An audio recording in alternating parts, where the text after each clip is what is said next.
어제 그 4.2 재보선이 있었는데 그야말로 국민의힘이 크게 패했습니다. 핫 코너라고 불릴 수 있는 지역인 경남 거제시장 선거, 충남 아산시장 선거에서 민주당 후보가 당선이 됐는데 12.3 계엄 이후에 첫 치러진 선거이기 때문에 그 결과가 주목됐습니다. 어떻게 보셨습니까? 이게 중요한 게 이제 뭐 도의원도 있고 뭐 시의원도 있고 여러 개가 있었는데 우리가 이제 기초단체장하고 교육감 선거를 좀 주목해 볼 필요가 있는데 원래 이제 기초단체장 2번이 4대 1이었어요. 4대 1. 예, 네. 국민의힘이 4곳 그리고 민주당이 1곳 이렇게 있었던 거가 결과가 결국은 이제 국힘이 하나, 범야권이 4곳 완벽하게 뒤바뀌었구나. 뒤바뀌었어요.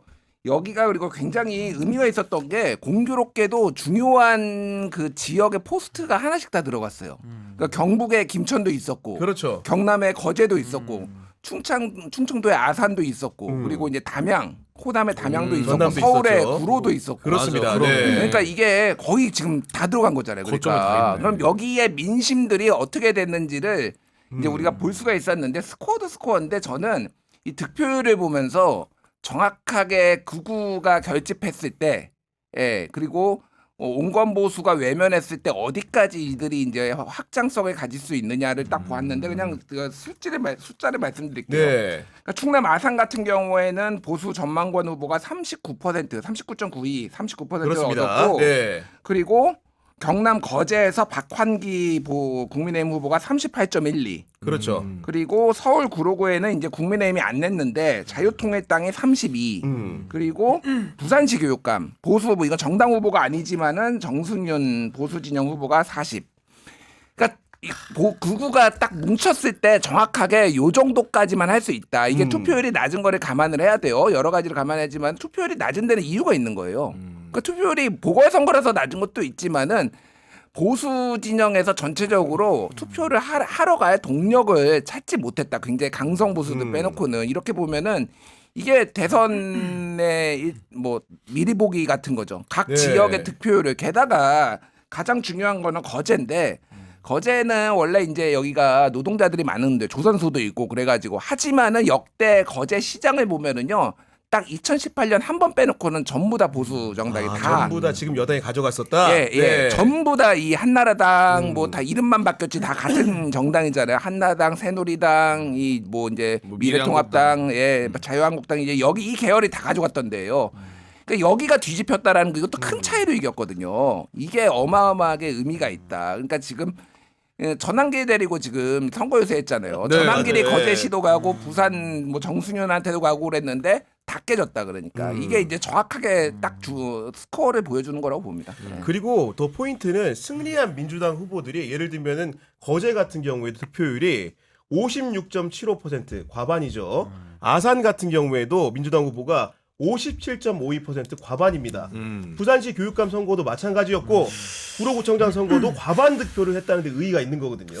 그러니까 이게 우리가 양당 체제를 전제했을 때는 보통 선거가 아무리 이슈가 있고 뭐 이렇게 혼란스러워도 한 5에서 10%, 그러니까 5% 안에서 보통 끝나는 경우가 많죠. 엎치락뒤치락해서 이제 하는 건데 지금은 보시면은 그 차이들이 한 20%까지 벌어지고 있어요. 20%면 어마어마한 겁니다. 그렇습니다. 사실은 네. 극복 불가능한 수준이 이제 20% 차이거든요. 그게 이제 6대4 구도인데 지금 우리 김종일 대표님 말씀해 주신 대로 이제 그런 식으로 가는 거예요. 보수가 총결집하면 40%까지가 이제 맥스로 나오는 거고 나머지 60%의 국민들하고 이제 대결을 해야 되니까 다 지죠. 근데 이게 전 대선을 전제해 놓고 전국 단위로 붙으면요. 7대3까지 좀 벌어질 수 있다고 봐요. 7대3. 그게 저는 이제 6대4도 넘사벽이지만 이제 7대3으로 벌어지면 어떤 일이 발생하느냐. 이제 국민의힘은 영남 자민련으로 이제 소멸 단계에 이르게 되는 겁니다. 제가 그 책을 하나 썼잖아요, 작년에. 그렇죠. 보수의 종말. 종라인 대표. 네. 종라인. 근데 진짜 보수의 종말로 가는 거예요. 이게 7대3으로 벌어지면은 이제는 뭐 그 세력 자체가 거의 청산 단계로 가는 거라서 이거는 뭐 위헌정당성이 전 매우 크다고 네. 보는데 위헌정당 해산이라는 거 안 해도 그냥 선거 두세 번만 치르면 그냥 다 없어져요. 그 세력이. 그래서 이게 6대4도 지금 심각한 경고등인데 이게 지금 6대4 구도가 나온 게 아니에요. 강서구청장 선거 때도 거의 뭐 6대4 구조로 벌어졌었어요. 그때도. 경고음이 있었죠. 이미. 경고음이 이미 네. 있었죠. 근데 그때도 국민의힘에서 늘 얘기했던 게 뭐 민심 그거 뭐 안 믿는다. 그러면서 뭐 총선 때도 2조 심판론 막 계속 팔고 지금까지도 그 전략을 안 버리고 있어요. 윤석열 일체와 그렇죠. 당정 일체 노선. 윤심이 당심이고 당심이 민심이라는 이 노선을 여태껏 고수하고 있기 때문에 이게 이제 어떻게 되느냐. 7대 3이면 세력이 소멸되고요. 그 소멸된 세력은 누가 먹느냐. 자유통일당이 먹습니다. 그러니까요. 그게 저는 이번에 구로에서 보여준 아니, 단적인 증거다 이렇게 봅니다. 이렇게 말 그대로 결과가 처참한 패배를 당했음에도 불구하고 국민의힘 그 지도부의 발언이 굉장히 이상하게 느껴집니다. 일단 권영세 비대위원장이 선거 결과를 무겁게 받아들인다고는 했는데 그 이후에 신동욱 수석 대변인 입장을 얘기하기를 패배는 우리가 쓰는 표현이 아니다. 민심의 바로미터라는 분석에 동의하지 않는다 이렇게 말했는데 아까 말한 대로 권역별로 선거를 치렀고 그 결과가 모두 처참하면 그게 민심의 바로미터가 아니라고 이렇게 말할 수가 있습니까? 그러니까 이런 거를 이제 사자성어로 정신승리라고 얘기를 하죠. 우리는 지지 않았어. 정신 나감 아니에요? 정신 나감 같은데. 이거에 대한 설명은 했어요? 충분한 설명이 없었죠. 그러니까 뭐 이런 취지인 것 같아요. 이제 신동욱 의원이 우리가 지금 중앙 이슈에 집중을 하느라고 각 지역에 제대로 현안들이나 네. 선거에 대응하지 않았다라고 했는데 그거는 모든 정당이 마찬가지였어요. 사실은 제대로 뭐 그럼 민주당은 내려가서 뭐 각 열심히 하고 부분적으로 몇몇 의원들 내려갔거든요. 그거 알고 있고 뭐 조국혁신단도 의원들 상당수가 담양에 내려갔어요. 그렇습니다. 그래서 담양에 네. 이번에 빠뜨렸는데 담양은 조국혁신당이 이제 돼서 첫 지자체장을 배출을 했거든요. 그것도 네. 굉장히 의미가 있는 거고 어쨌든 다 마찬가지였어요. 다 마찬가지 전력 투구할 수 없었던 상황이고 그러다 보니까 이게 민심의 바로미터가 아니면 뭐가 민심의 바로미터냐 좀 묻고 싶고 그 국민의힘의 그 송영원 변호사 그분이 다른 방송에 나와서 한 표현인데 저는 기가 막히다 이런 얘기를 했는데 이제 국민의힘은 추풍령을 넘지 못하는구나. 추풍령을 못 넘는다? 예, 왜 그러냐면은 이번에 이긴 데가 경북 김천이거든요. 네. 경북 김천이 이제 배나코가 51.86 그리고 무소속의 이창재가 26.98이니까 이 지역은 크게 이겼어요. 그러니까. 네. 근데 추풍령에서 조금 올라가면은 아니니까 내려가면, 김천에서 올라가면은 네. 추풍령이 있고 경북 그러니까 충북 영동이 나와요. 그러니까 그게 상징적인 건데 한마디로 네. 영남 자민련이 돼간다 지금 이게 추풍령을 넘지 못한다. 그래야지 이제 더 나아가서 네. 이제 충청도도 가고 이제 수도권으로 가는 거 아닙니까? 이 국힘의 현실을 냉정하게 평가하는 거예요. 그러니까 통곡의 추풍령. 야, 이게 딱 정말로 그 적합한 상황이에요. 표현이 예, 아닌가 예. 싶은 거고 특히나 저 같은 경우 개인적으로 부산시 교육감 선거 결과를 굉장히 주목해서 본 것이 물론 이제 정당 후보를 내지는 않습니다. 그렇죠. 하지만 보수 진영과 진보 진영이 결집을 하는 선거이기 때문에 그 결과가 너무나 중요한데 김석준 당선인 진보 후보라고 불리는 분이 51.13%를 득표한 반면에 보수 진영의 정승윤 후보는 40.19%, 또 다른 보수 후보 최윤영 후보는 8.66%라서 둘이 합쳐도 단일화를 했어도 김석준 후보를 못 이기는 형국입니다. 그러니까 이제 부산이나 PK에 대해서는 이제 한동훈 대표 체제에서도 선거에서 좀 승리를 거둔 적이 있기 때문에 뭔가 이렇게 자기들이 좀 비빌 언덕으로 생각을 했던 것 같아요. 근데 이번에는 부산 교육감도 그렇지만 이제 거제시장도 이제 큰 표 차이로 그렇죠. 뺏기지 않았습니까? 네. 민주당한테. 그러니까 이게 더 이상 이 세력, 그러니까 국민의힘을 중심으로 형성된 이 세력을 이제 보수라고 부를 수도 없는 거예요. 이제는 어떻게 보면 반헌법 동조 세력, 네. 반체제 동조 세력으로 국민들이 인식을 하는 거거든요. 아니 처음에도 내란이 딱 터졌을 때 무릎 꿇고 상복 입고 빌어도 용서해 줄까 말까예요. 근데 거기에 대해서 이게 왜 내란이야? 막 체포영장 들어오면 그게 내란이지 막 이런 식의 말장난 비슷하게 했잖아요. 게다가 이번에도 뭐 승복 논란이 있었는데 뭐 승복할 거야 안 할 거야 민주당한테 물어보잖아요. 네. 그 가해자의 언어가 아니에요. 피해자한테 왜 물어봅니까? 가해자가 피해자한테 승복을 왜 물어봐요? 그럼 제가 반대로 바꿔서 물어볼게요. 제가 예를 들어 전두환의 쿠데타가 있었습니다. 그럼 제가 전두환한테 승복해야 됩니까? 너 전두환한테 승복할 거야? 이렇게 묻는 거랑 똑같은 질문이에요. 제가 전두환한테 왜 승복합니까? 끝까지 저항해서 싸워야지. 그러니까 이거는 질문 자체가 틀렸는데 그 질문 승복 논란을 가지고 또 해보려고 하고 이게 안 먹히는 거예요 국민들한테. 네. 그래서 저도 양 진영이 뭐 3대 3으로 그 돼 있다고 하더라도 중간에 있는 40%의 국민들은요 딱 하나를 보고 지금 판단합니다. 이 내란을 어떻게 수습할 것인가, 내란을 어떻게 인식하는가. 여기서 그냥 해볼 것도 없는 겁니다, 사실상. 그래서 저는 뭐 부산과 이제 그 PK 민심이 이번에도 사인을 줬는데 전 네. 국민의힘이 자정작용 없다고 보거든요. 못 고쳐요. 그리고 앞으로 더 나빠질 거로 좀 봅니다. 이번에 부산시 교육감 후보 보수 후보랑 정승윤 후보라는 사람이 좀 주목을 해봐야 되는데 이분은 기본적으로 명함에다가 정승윤 석자에다가 삼행시로. 정의 승리, 윤과 함께라고 파고 다닌 분이에요. 윤석열 표 후보 아니겠습니까, 이분이? 그러니까 이게 이번에 여러모로 조금 이제 3위를 주는 게 아까 얘기했듯이 이제 뭐 나경원, 뭐 전한길 이런 분들 내려가 가지고 예배도 드리고 네. 뭐 소년보 뭐 이렇게 해가지고 했지만은 그 세이브 효과가, 코리아. 네. 효과가 없음을 이제 보여준 거고 또 하나는 이게 이제 그 지방선거는요 어떤 사람을 공천을 하느냐. 이게 굉장히 중요한 거를 좀 보여. 이게 아주 디테일한 거라서 제가 뭐 아주 뭐 깊이는 말씀 안 드리겠는데 왜냐하면은요 아산시장에 오세훈 후보가 당선이 됐는데 이분이 2018년에도 아산시장이었어요. 아, 그렇군요. 그랬다가 이제 그러니까 지역에서는 이미 인지도가 있는 사람. 거제시장의 병광용도 2018년에 거제시장이었다가 낙선하고 다시 온 거예요. 공교롭게 탄핵의 바람을 타고 당선된 분들이 둘 다 보니까 그렇죠. 네. 그러니까 이 거제시장 네. 병광용 후보도 어쨌든 민주당에서 처음으로 이제 거제시장을 했다가 다시 네. 낙선했다가 이제 대선 때 2022년에 이제 지방선거까지 같이 이제 휩쓸려 갔잖아요. 그러니까 그러다가 다시 온 거고 담양군수 같은 경우에도 이 정철원 조국혁신당이 이 담양에서 3선 의원을 했어요. 그러니까 진짜 지하 기초 의원을. 네. 그러니까 이런 식으로 이게 되게 중요하다. 전략적으로도 어떤 뭐 지금 아직 이제 대선이 올 거고 지방선거는 1년 뒤에 있겠지만은 이게 이제 인물이 얼마나 인물이? 중요하다라는 네. 것도 보여준 거고 또 하나는 큰 틀에서 이제 어떤 바람이 있느냐인데 이게 지금 대선뿐만이 아니라 지방선거를 보면은요 역대 모든 그 선거가 만약에 대선 이후에 1년 안에 치러진 선거는 거의 대선하고 결과가 거의 비슷하게 나왔어요. 그러니까 예를 들면은 2007년에 이명박이 당선되고 나서 12월에 됐잖아요. 그렇죠. 네. 그리고 2008년에 4월에 총선이 치러졌어요. 4개월 차이밖에 안 났거든요. 그때 이명박이 530만 표로 역대로 가장 큰 표 차이로 이겼어요.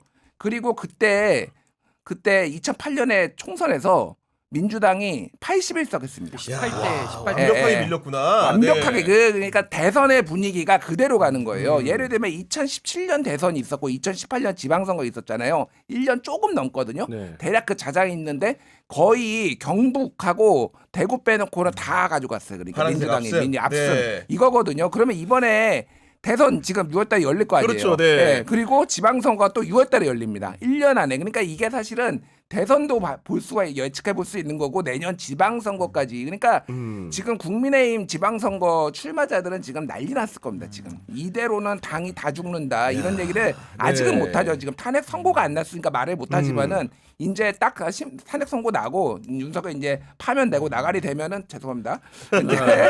이제 그게 국민의힘이 대혼란에 빠질 거예요. 그래서. 근데 이게 저도 조금만 보태면 되게 다 맞는 말씀이고 특히 지방선거라는 게 굉장히 중요해요. 이게 모세혈관처럼 각 동마다 이제 지역의 세포 조직. 세포 네. 조직. 그래서 정말 그 기초자치단체장도 어디 가져가느냐가 또 총선에 간접적으로 영향을 주거든요. 근데 이게 문제가 뭐냐면 이번에 대선 치르잖아요. 그럼 정권이 바뀌겠죠? 바뀔 가능성이 높죠? 그러면 그 집권 세력이 또 지방선거도 이길 수밖에 없어요. 왜? 당연히 인재들이 글로 몰리고요. 그리고 국민의힘은 이제 어떤 그 소용돌이에 빠지냐면 먹을 것도 없는데 이 당권 투쟁에 빠집니다. 자기들끼리 머리끄댕이를 자기들끼리 자꾸 싸우게 돼 있어요. 자중질환으로 가버리는구나. 자중질환. 그래서 네. 이게 사실은 망한 쪽에서 반성과 성찰을 통해서 되짚어보고 뭔가 단결하고 일치 단결해서 한 마음으로 가도 어려운데 이 집단은 지금 자성, 성찰, 어떤 뭐 구심력, 어떤 단합 이게 불가능해지는 겁니다. 그러면서 서로 이제 누가 공천할 거야, 누가 그 2번 기호 달 거야 이거 가지고 또 내전으로 빠지기 때문에 네. 전 이게 감당 불가의 상황이 올 것이다. 그리고 이게 예를 들면 차이가 많이 나잖아요. 그러면 더 벌어지니까 오히려 이게 극복이 더 어려워지는. 그러니까 참 아이러니하게도 전 이제 대한민국에서 보수로 자칭됐던 이 세력들이 정말 이제는 가루가 되겠구나. 전 그 생각이 듭니다. 우리 신인규 네, 말씀하시죠. 예. 여기에서 이제 신유기면서 정확하게 말씀하셨고 보론을 하자면은 이게 일종의 이제 그거 말씀하신 게 소금물 이론이에요. 그러니까 소금물 이론. 예, 네. 그러니까 이 당이 그 특정 정치 세력이 잘될 때는요. 이 중도적인 성향을 가진 분들도 굉장히 당에 다 들어와요. 근데 당이 어려워지기 시작하고 솔직히 이제 먹을 게 떨어지기 시작하면은 여기 그리고 이 센 발언들이 나오기 시작하면 이 부분부터 나가거든요. 네. 그러면 이제 지면은 정신 차릴 것 같은데 오히려 중도에 온건한 사람들이 빠져나가면서 네네. 더 강한 얘기를 하는 사람 짠물들만 남는 거니까 이게 그래서 보통 보면은 선거가 어느 정당이든 연전 연승을 하거나 연전 연패를 해요. 왜냐면 보수가 지기 시작한 게 예전으로 하면은 2016년에 이제 한석 차이지만은 민주당이 123대 122로 이겼잖아요. 맞아요. 네. 2016년 새누리당 진 다음에 2017년 대선 지지, 2018년 지방선거 지지, 2020년 총선 지지 계속 지는 거예요. 그러니까. 좌르르. 네. 이러다가 이제 2021년에 보궐선거를 계기로 해가지고 또 4연승했어요. 그러니까 이게 보수가. 그러니까 이렇게 일종의 주식도 그렇잖아요. 작은 미세한 흐름들은 있지만은 크게 파동에 한 번씩 이렇게 있잖아요. 그렇죠. 그러니까. 네. 그러니까 보수가 지금 이 씻을 수 없는 내란을 일으킨 윤석열의 죗가를 같이 짊어지면서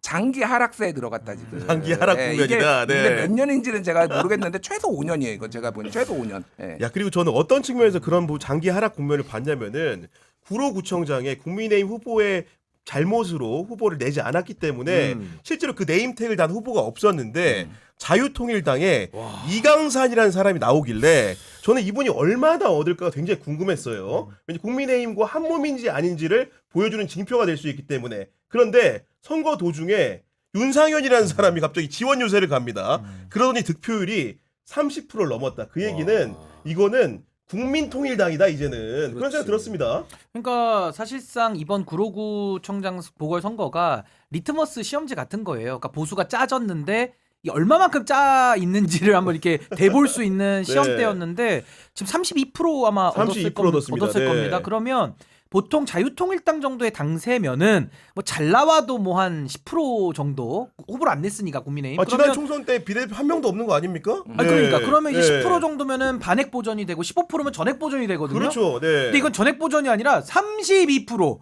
와, 이거는 그냥 국민의힘을 다 집어 삼켰다라고 그렇죠. 네. 볼 수밖에 없는 거예요. 그래서 저는 이게 국민의힘 안에서 자유통일당 세력, 그러니까 정광훈 세력을 상상하시면 되는데 이제는 당권 다툼을 할 것도 없다. 그냥 이미 정광훈 세력이 자유통일당도 갖고 있고, 그건 이제 외부 기지로 갖고 있고, 이미 국민의힘의 본진도 이미 다 먹었다라는 반증이 이번 구로구청장 선거로 저는 입증이 됐다는 거예요. 근데 이게 과연 그러니까. 구로만 그럴까? 이제 아마 다른 지역에서도요. 이제 자유통일당 세력들이 당을 먹었기 때문에 내부 경선에서도 아마 국민의힘의 이 네. 주류들을 다 밀어낼 겁니다. 그렇지. 저는 그게 국민의힘이 이번에 아주 뼈아픈 현주소 아닌가라는 생각이 그러니까 들어요. 이거 이제 그 게임에서 뭐 스타크래프트에서 얘기하면 이제 본진 먹고 이제 앞마당 멀티까지 한 거거든요 이게. 아니, 그러니까. 근데 네. 이제 커맨드 센터 띄워야 돼요. 그러니까 지금. 이제 불타고 있어요, 세 지금. 번째 멀티까지 이제 확장할 수 있는. 그래서 국민의힘은 그냥 자유통일당이랑 합당하는 게 낫겠다. 국민의 자유통일당의 힘 뭐 이런 식으로 합당해도 국민통일의 힘. 뭐 국민통일의 힘, 이건 여사 자유의 워낙에 힘. 힘도 통일이라고 괜찮아요. 하니까. 자유의 네. 힘. 근데 부산시 교육감도 물론 이제 부산이긴 합니다만은 정승윤 후보가 정말 노골적으로 아까 얘기해 주신 대로 그러니까요. 세이브 코리아랑 네. 같이 했잖아요. 안수기도까지 받았잖아. 그 네. 출정식에서 그러니까, 선거사무소 출정식에서 네. 찬송가 부르고 막. 대놓고 했잖아요. 소년보 데려다가. 저는 그것 때문에 야 더 안 나오겠다 했더니 40이 나온 걸 보고 저는 사실 놀랬어요. 아, 오히려? 아무리 네. 부산이라고 하더라도 정말 노골적으로 했는데도. 그러니까 전광훈 쪽과 소년보 쪽이 나뉘어져 있는데 부산에서는 소년보 쪽을 선택을 하면서 야 세력이 꽤 있구나라는 생각을 좀 했거든요. 저는. 근데 여하간 국민의힘의 앞날을 전광훈과 소년보가 책임지게 됐다는 것 자체가 굉장히 불행한 기운인 것 같고 실제로 만약에 선거를 연전연패한 다음에 전당대회를 통해서 다시 태어나려고 하더라도 그들의 지지를 받지 않는다면 누가 대표가 될 수 있겠습니까 지금? 그렇지 완전히 당이 이제. 그러니까 아까 얘기했지 그 딜레마가 이미 시작이 됐어요. 그래 장기 하락이 지금 될 수밖에 없는 게 그러니까 이제 이런 위기를 어떻게 빠져나오느냐 본인들만 잘해서가 안 돼요 사실은. 그러니까 상대방이 소위 말해서 반대 진영 그게 이제 네. 국민한테 민주당이 이제 뭔가 못하거나 실책을 하거나 그러면 거기에서도 이탈을 하면은 여기 부유하는 사람들이 그래, 이쪽에서 속는 셈 치고 또 믿어보자 하면서 약간의 중도 뭐 확장하고 뭐 이러면서 되는 거거든요. 네. 큰 의미에서 이제 그건데 이게 그러니까 이제 상대 진영이 못하는 거를 자기가 잘하려고 하는 게 아니라 상대 진영 물론 어느 정도 회개는 하겠지만은 상대 진영이 못하는 거를 가지고 이제 승기를 잡아야 되는 거예요. 그러니까 이거를 뭐 그렇죠. 반등의 네. 기회를 잡으려고 하면은 그러니까 이 결론은 그거예요. 하나는 그러니까 지금의 야당이 잘하면 되는 거도 계속. 또 하나는 이제 이거를 굉장히 합리적으로 사실은 이게 양당 구조에서 다시 이게 계속 이런 정당들이 다시 극우로 갔다가 설 수 있는 거는 이 적대적 공생관계가 살짝 있거든요. 그러니까 이런 것들을 어떻게 깰 수 있는 것이냐. 사실은 계속 이 보수가 극으로 갔다가 다시 왔다가 이거를 반복했던 거고, 그럼 결국은 그 중간에 있는 사람들이 찍을 정당이 없어서였거든. 결국은. 맞아요. 그러니까 네. 이 구조를 깨는 것도 87년 체제를 이제 극복하면서 극우를 고립시키는 거에 하나의 전략으로서 굉장히 중요해졌다. 이게 좀 장기 과제긴 하지만 그런 생각이 들어요. 근데 이번에 예. 내란이 휩쓸고 간 게 대한민국도 휩쓸었지만 이 국민의힘이 그동안 갖고 있었던 보수의 가치, 그러니까 보수의 영역을 완전히 이게 그냥 휩쓸어 버리는 맞아요. 거예요. 내란이라는 예, 게 예. 무슨 얘기냐면 우리나라 사람들이 대통령제를 취하고 있기 때문에 늘 선거할 때 고민하는 게 뭐냐면요. 쏠림 현상이죠. 예를 들어 뭐 입법 권력, 행정 권력 뭐 다 갖고 있으면 지방 권력에서는 좀 심판을 한다든지 뭔가 이렇게 쏠림에 대해서 상당히 좀 불안감을 갖고 있어요. 근데 지금 그 쏠림 현상에서 상대 진영을 갖다가 쓸 때, 그러니까 이쪽을 때리기 위해서는 아 이쪽이 좀 마음에 안 들어도 갖다 때리자, 우선 쓰자. 요런 생각이 되려면은 필요 최소한으로 자정은 되겠구나라는 그렇지. 기대가 있어야 네. 갖다 쓰는데 이 내란이 큰 거는요. 그 고쳐질 수 있겠구나. 자정이라도 되겠구나라는 그 기대마저도 다 스스로 지워버린 거거든요. 예를 들어 문재인 정권 때 반문재인 해가지고 아까 말씀하신 4번의 선거를 이긴 그 민주당을 국민의힘이 또 이겨가지고 4번을 이겼잖아요. 맞아요. 네. 그때는 야 국민의힘 싫어. 이 자유한국당 세력들 아니야. 이렇게 했다가도 이준석이라는 젊은 정치인을 막 대표로 뽑네. 막 김종인 그때 당시 위원장 모셔오네. 네, 모셔오면서 뭐 갑자기 막 기본소득 얘기하고 막 이러니까 복지 강조하고. 복지 강조고 야 이거 국민의힘이 변하나? 그러면 갖다 쓰자 이렇게 해서 그 4번을 이긴 거예요. 그것도 윤석열 데리고 와서 겨우 0.7%로 이겨서 여기까지 온 거거든요. 근데 지금은 이게 저는 어렵다고 보는 게 이미 국민의힘도 끝났고요. 내란으로 끝났고 더 중요한 건 이재명 대표가 이걸 간파하고 이미 보수라는 가치를 선점을 한 것 같아요. 제가 볼 때는. 그러니까 성장, 법치 원래는 이 보수 세력에서 말해야 되는 뭐 안보 이런 것들을 이미 민주당에 전 일정 부분 많이 뺏겼다고 보고 여기에 대한 국민의힘의 지금 대응도 너무 한심한 게 뭐냐면은 유승민 의원이 그런 얘기를 하죠. 아 이재명 대표가 도둑질했다고. 아 누가 자기한테 점유권 소유권을 누가 줬습니까 국민들이. 아니 본인들이 집을 비우고 나가니까 당연히 상대 세력들이 들어와서 이런 가치도 우리가 감당하겠습니다 하는 거거든요. 그러니까 참 뼈아픈 부분이 고쳤을 수 없다라는 그 확신, 그러니까 기대감이 아예 사라진 거와 그 보수라는 법치와 안보와 성장이라는 가치까지도 이미 민주당에게 많은 부분 뺏겨버린. 그러니까 저는 이 세력이 이제 네. 앞으로는 뭐 추풍령도 못 넘어가겠지만은 더 쪼그라들 것이다. 전 그 생각을 강하게 아니, 하는 겁니다.